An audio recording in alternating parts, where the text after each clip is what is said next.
Updating your home before listing doesn't have to cost a fortune and can make a huge impact in sales price.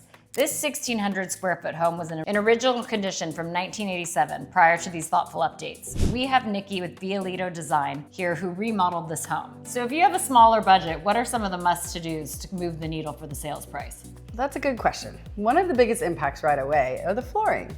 We removed all the old carpet and outdated linoleum and added luxury vinyl plank, or known as LVP. So if the seller's looking at flooring, what would you say the price difference would be from luxury vinyl plank versus, say, hardwood flooring? The price is significant. It's also the quality and the durability. So LVP is a great price point under $5 a square foot, and then your labor isn't as intense. Whereas wood floors, the prices are usually $10 plus, and the labor to install is a lot more labor intensive, and also a lot of HOAs don't approve it. So if you're kind of looking to stay in a smaller budget, then LVP makes the most sense if you're 100%. trying to modernize the flooring. Yep.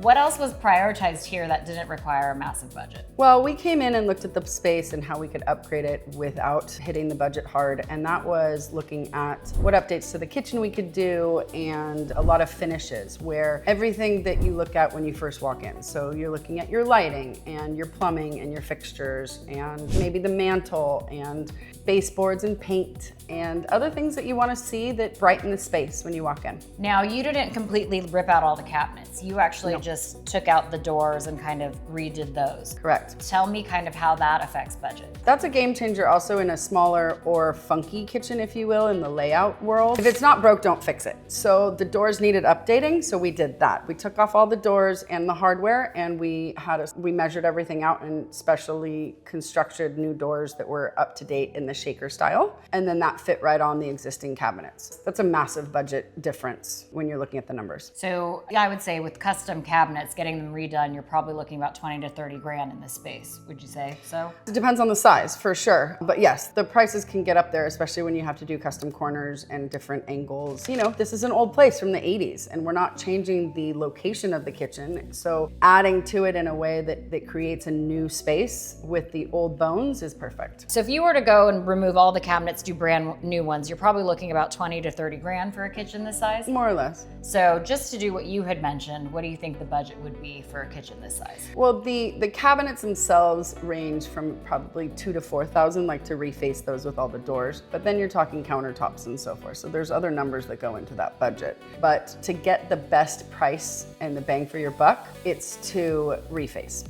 Okay, yeah, and these look great. Like you couldn't even tell. So I think that's exactly. Fantastic. That was the goal. So some people get a little bit intimidated with bathrooms. There are some great ways I think that you can kind of update bathrooms that are cost effective. Wouldn't you agree? For sure. So in the primary, we actually went in and replaced the whole vanity, and it wasn't that big of a deal, quote unquote. It was a replace from existing to new, and it gave a whole new visual for this bathroom. Oh, also lighting in a bathroom is huge. So there was a lot of fluorescence in this unit because fluorescents were big in the 80s. So we got rid of all the fluorescent lights, put some cans in there, and it's a game changer. Also did some backsplashes, and the hardware and stuff in the fixtures in the showers and tubs, it was functioning great. So we just swapped out the hardware, and that was a good choice because why dive into plumbing when you know it works well? And then you also got a really great vanity from Home Depot. So I think a lot of people have this preconceived notion that vanities are custom and they're like super expensive and hard to install, but the one you got was great. It took some searching. I mean, we do a lot of source. That's why we do construction and design, because we're able to source products that we feel fit the design and the scope of the project. This is a floating vanity, and I mean, it fits perfect. So it's a game changer, and don't be intimidated. Just send us some ideas and we can help you out.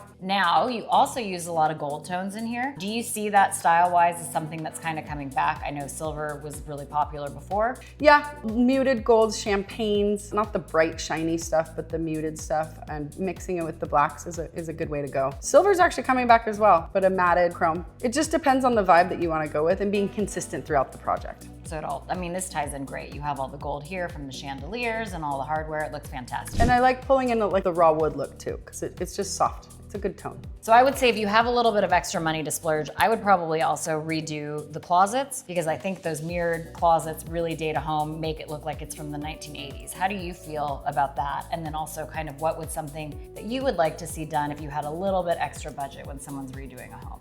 So in this property, it was definitely a flip. So what we did is did something that the new owners could come in and make their own as well. We removed all the old stuff from the closets and added barn doors to create a new update. And we just added basic bars and shelves inside, but gave it a raw palette for the new owner. If we could do something that wasn't in this budget, but I would like to throw in, it would have been the updated windows and doors. They are definitely from the 80s and single pane. They function. And actually the guy that came in and replaced the screen said to me, it would be a hard sell to sell you new ones because they're still not great at condition. So let's see. Well, and I would say also too, sometimes those windows and doors that were built in the 80s kind of last a long time. They kind of do. You know? I mean, there's something to be said for, you know, what was built back then actually holds better than some of the new stuff. Let's see. Gosh, I mean, if I had to move in here, what would I change more of? I don't know. I think it's kind of perfect the way it is. I think so too. And the new buyers are going to be really happy. I think so. So thank you, Nikki, with Via Lido Design. If you are looking to have your house redone, Nikki's information is at the bottom. And if you're looking to buy or sell in Orange County, give me a call. All my information is down below as well. Thank you so much.